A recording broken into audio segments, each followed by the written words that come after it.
that one together all right. I'll just push this to the side, let it set up, and get to work on the doors. I've taken the time to lay out all the mortises and tenons for the doors.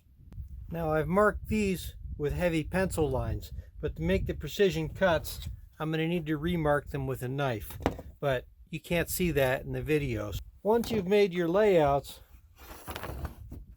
assemble everything into its proper positions and check your measurements. Especially with cabinet doors, it's really easy to make them the wrong size. Also, make your doors at least an 1/8 inch larger than you need. It's quite easy to trim them down afterwards, but it's an awful lot harder to make the door larger. Once you've done your unassembled test fit, measure the width of the door frame and make sure that it matches up with the frame that you're going to put it in. Now my door frame is 34 inches wide. I'm putting double doors in, so I need to make these a little smaller than 34 inches. But I'm going to start out at 34 1/8 so that I can trim them down to fit afterwards. These tenons are going to be pretty small and fine. They're only 1/4 inch offset from the sides. Also, this wood, because I planed it myself, is not as accurate as you would get if it came off of a machine planer.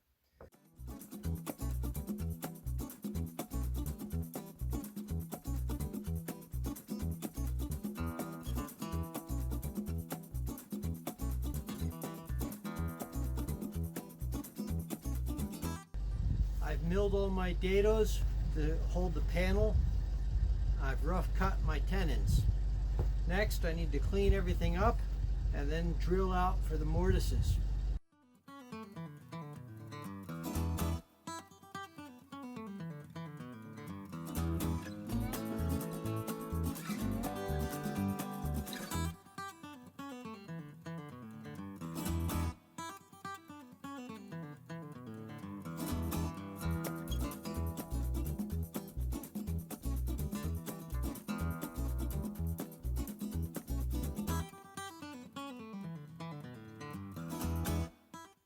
I finished up the door frames last night, but I still have some tuning work to do on these joints.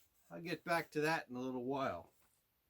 In the meantime, I want to get started working on my panels for my doors. Once again, I'm making raised panel doors. I've marked out a 2-inch border around the outside edge, and I'll be working with my hand plane and the disc sander to put that profile in. One thing I'd like to show you, I travel around a lot and my tools live in bags, so they can get damaged easily. To protect my hand plane, I put it in a sock, and I've made out of cardboard a little sheath for it to sit in.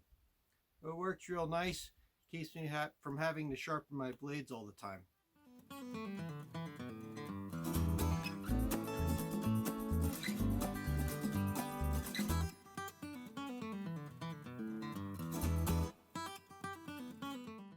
Raising a panel with a hand plane isn't as hard as it may seem at first.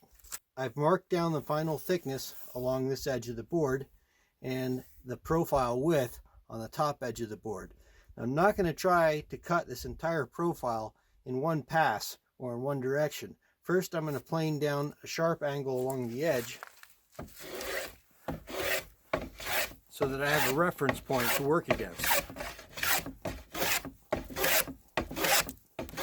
If you're getting a lot of tear out, you may be working the board going the wrong direction for the grain. In that case, flip it around and try the other side.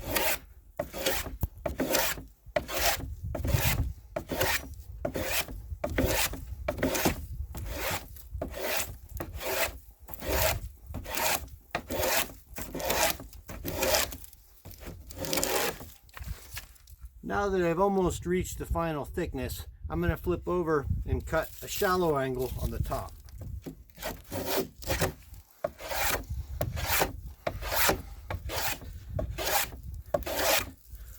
If you're getting some tear out on the top, be sure to leave enough thickness to wear away with the abrasive sander as opposed to the as opposed to using a hand plane, so you get a nice smooth surface.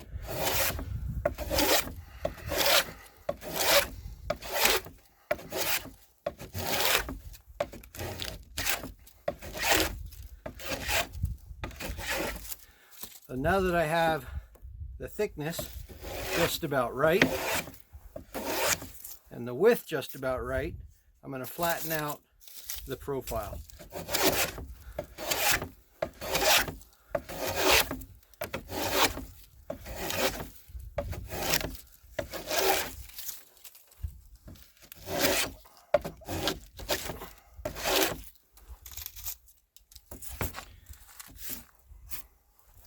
Not bad, eh? Doing the end grain is just about the same thing, except for the plane will have to be held at an angle.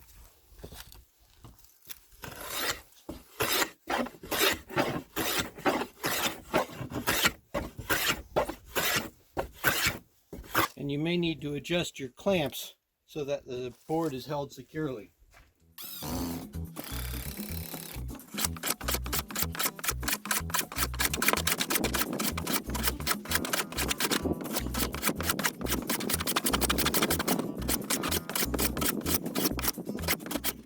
That's really all there is to it.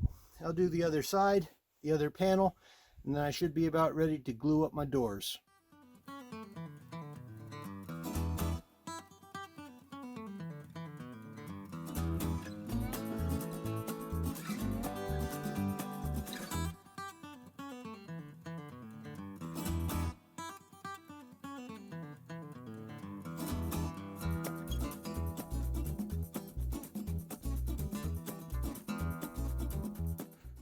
I fine-tuned all my joints and made all my test fits, but it's very important when working with hand tools, because they're not as precise as machine tools sometimes, that I've marked out where all my joints are.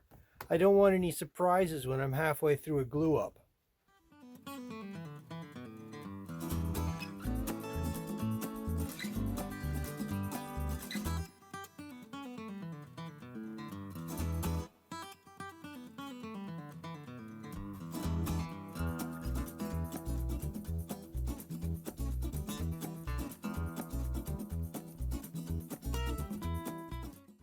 Doors are assembled. I'll let them set up, then do the finish sanding and cut them square. I need to make up some corner blocks so that I can attach the top, support the bottom, and stabilize the entire carcass. I'll just mill them up out of some scrap lumber.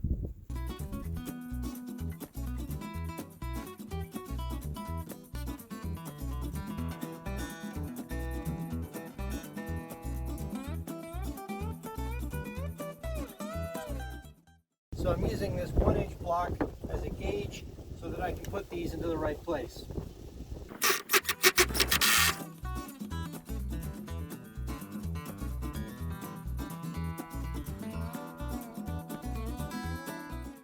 The bottom of this cabinet will be made out of some OSB board I had lying around. It really is the preferred building material for fine cabinet makers everywhere.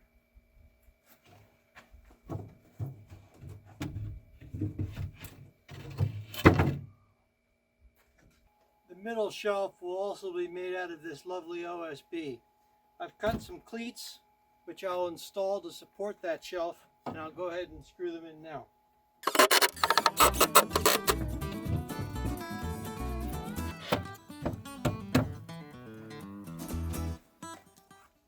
There we go. All ready for the doors, final sanding, and the countertop. The doors are out of the clamps, and now it's time to trim them down. I always make my doors a little bit oversized because it's a lot easier to make them smaller than it is to make them bigger.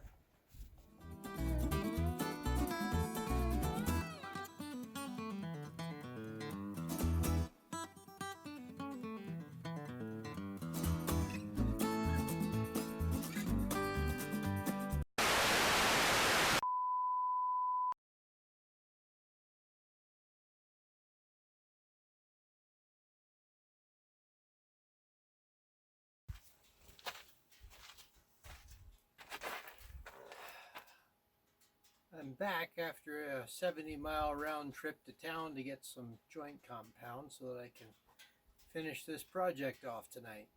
At least I got a hamburger and a shake out of the deal.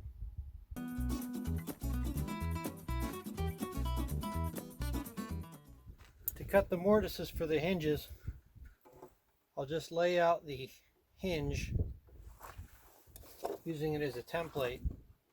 Make sure it's straight.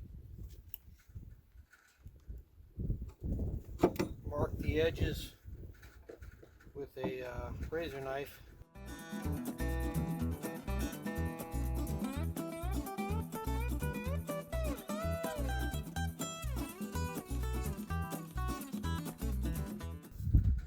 Fits nice. Now I'll just do this 7 more times.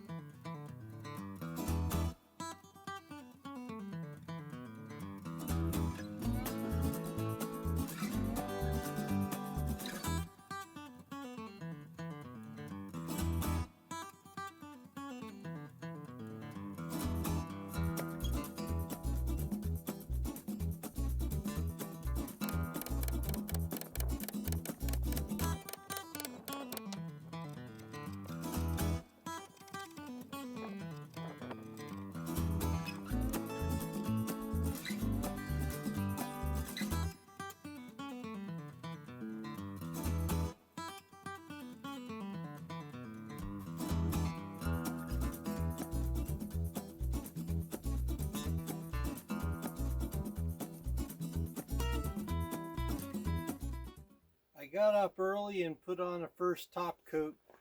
Now I need to sand it down with a 320 grit paper and knock off any imperfections and put on a second coat.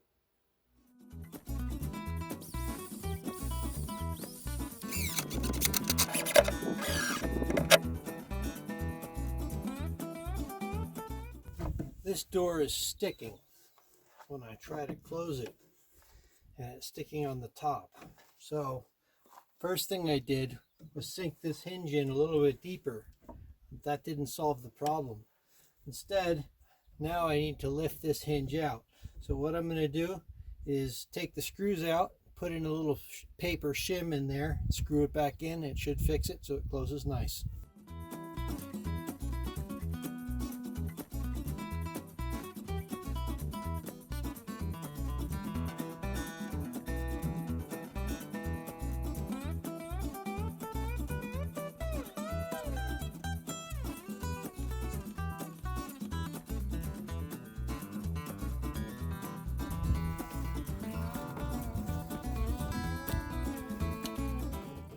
There we go. The next part of this job is going to get a little exciting, and it's not going to be easy. I'm trying to fit large rectangular objects in a small round room, so there's going to be a lot of scribing and cutting.